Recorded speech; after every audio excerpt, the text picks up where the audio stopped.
Hello and welcome to El Past the Rings, Volume 122! Today we're talking about the Euth self-titled Euth 12-inch by Euth from Laramie, Wyoming.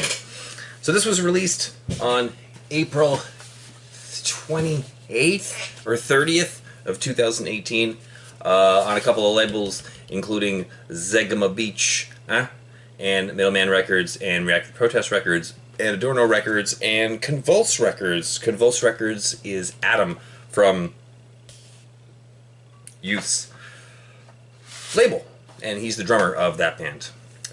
So, I guess the history of this one goes back to July 4th of 2016. Okay. And Adam hit me up and asked if I could premiere the song Blind Rotters that was going to appear on the upcoming Closet Witch 7-inch and cassette split. So I'd never even heard of the band before, and I think it was the first ever premiere for Open Mind Saturated Brain. It wasn't even my idea. The band hit me up, and I was like, oh, premiere, that's a good idea. Let's check out the song. Holy shit! The song is amazing! The band is really, really cool. I mean, I can't talk about their entire existence, but like when I saw them live, they played as a three-piece with guitar, guitar, a vocalist, and a drummer. So there was no bass on the live setting that I saw. But so maybe they played with a bass player sometimes, or maybe they just had bass on the recordings. I'm not quite sure. Research, David. It's not what you do. Anyway, so very like caustic, disjointed, eerie, groovy, weird like math metal kind of stuff. With a pretty abrasive, like, punk hardcore edge to it as well. It's not like metal. I don't know, like, I guess you could kind of liken them to, like, Cost, Combat Wounded Veteran, Cassilis, in that kind of vein. Almost kind of like Vane if they were way less metalcore. And more like mathy, like weird, and again disjointed. So,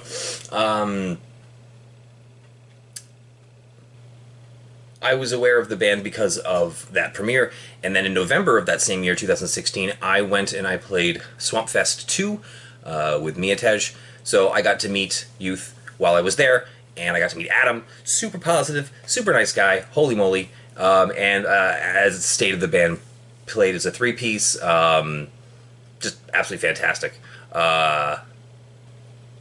Probably also of note is when you're listening to the album or just any of their stuff, you've got the primary vocalist who does kind of like a higher, scratchy, raspy thing, and then you've got the guitar player who also provides vocals occasionally, and that's a much more guttural, deep thing. So it's a good contrast between the two. I really like how they both kind of go back and forth sometimes.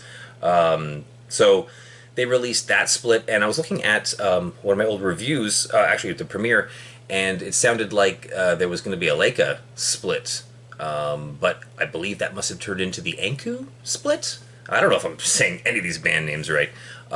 So after the Closet Witch split, there was that, and then I was basically contacted by Adam to see if I wanted to help release this 12-inch, along with those other stellar labels. So what is it? There's 300 on black.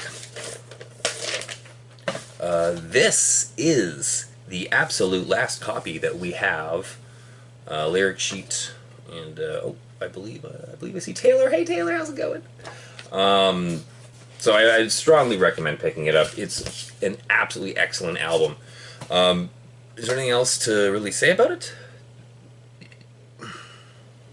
It was their last album, and Convulse Records didn't continue much after this, if I'm remembering correctly.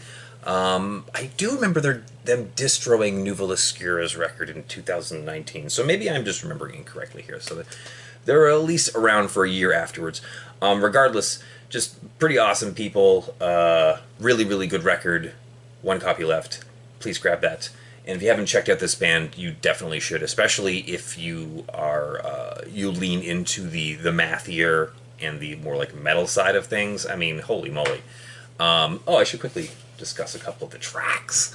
So, first of all, with this record, there's not a lot of downtime. Any time for you to really catch your breath and be like, oh, there's that nice little musical interlude. No, just ripping your face off the whole time. So the album is bookended by Twin Tombs and Anomic Death, both of which kind of have this eerie, groovy undertone to the entire thing. Well, not even to the entire thing. There's very specific points where the guitar is in a repetitious circle, and it's a very nice riffing. Again, very awkward and disjointed at the same time, but you can really get the feel of it and kind of groove along to it. And then when you're looking at the middle of the record, there's a lot more, it's like when you see them live, you kind of just like, how are you remembering how to play this? There's a super, like the time signatures, and again, just like stop starts and shifting to different, it's just, the transitions and everything are just crazy. I don't really have a favorite song. Twin Tombs is really good. Caustic Skin is also a very good track. Land of the Breathing is super short but super awesome, and yeah, that closer might be my favorite track. I really like it's almost like progressive in a way, and again, so is the opener. So yeah, check out the digitals, and if it even tickles your fancy in the slightest, grab this guy because it's the last one, and they're like pretty cheap too. I think they're like 13 or 12 bucks Canadian, even, because they were really cheap to print, because the covers and everything are, I believe, just stamped and stuff. Just did a really good job on the stamping. Screen printing, whatever. I don't know. I don't run a label. So I guess we'll stop it there, but as you can tell, I'm feeling like I should be in the cat mode, so I'm gonna try to cat mode this.